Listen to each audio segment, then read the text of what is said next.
Hey guys, you're welcome once again to my channel. If you're new here, you're very welcome. And if you're a returning subscriber, I love you. Okay, so today I want to talk about the emergency kits you should have in your house, especially if you're a mom, if you have children or a child at home. If you have people who could hurt themselves, or even for you as a single person or you're living alone, there are some emergency kits that you should have at home. Okay, so first of all, what is an emergency? When we talk about emergency, most times emergencies are sudden. You didn't plan for these things, but they are going to happen. So it's always best to prepare yourself for them. Okay, because you don't know when they might happen. We don't pray for these things, we don't hope that they happen, but it's always better to be on the safer side by preparing yourself, for these happenings.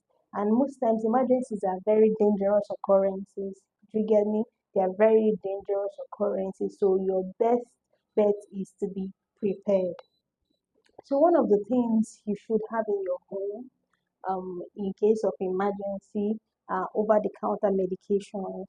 I'll mention a few of them. Some over the counter medications like paracetamol, like aspirin, like ibuprofen, antacids. You can have these things as an emergency in your home, as an emergency kit, part of your emergency kit in your home. In case of any fever, any headaches, in case of gastric ulcers and the rest, or indigestion, you could use your antacid. Okay, those are over the counter medications that you can have in your home, and you can just buy these things from any pharmacy store. You can just buy them on your own. You don't need prescriptions to buy some of these things. Of course, you don't abuse them though, but you should have some of these things in your home in case. Another one that I'm going to talk about is water. Water is one of the things we overlook, in the home. Make sure in your house that there is always water, drinking water. You understand what I mean? Water that someone can drink, and make sure you expose your children to always staying hydrated. Even you yourself, as a mother, as a father, as a grown person, make sure you always stay hydrated. Okay, this will save you from a lot of things. There are emergency situations that you can solve by just taking water. Imagine that someone is eating and maybe food goes the wrong way. You need water at that point before even any other thing. Okay. Another one that I'm going to talk about is emergency ladder. If you live in a multi-story building, one of the major things you need is an emergency ladder, an escape route in case anything is about to happen or is happening. How will someone escape from this house? And make sure that everybody in your house knows where this emergency ladder is, knows how to escape from the house. Now, the fourth one I'm going to talk about is a fire extinguisher. Teach your children how to use fire extinguishers. Okay, let them know that this is how you can use this thing to protect yourself. We don't pray for these things to happen, we don't even hope that they happen, but it's best to be prepared in case they happen, because this is life, we are in the world, so anything might happen. Okay, so it's best, your best bet is to be prepared for these things. It's better that they don't happen, even though you're prepared for them, than them happening and you're not adequately prepared. So the next one I'm going to talk about now is always have an emergency phone in case. Okay, remember, all we are saying is in case. We're not praying for these things to happen, but they might happen. Always have an emergency phone that has contacts, emergency contacts your people can reach, maybe your children can reach, anybody in the house can reach, and the phone should always have airtime in it. Okay, so the next one I'm going to talk about is always have blankets, warm clothing in your house in case of in a cold.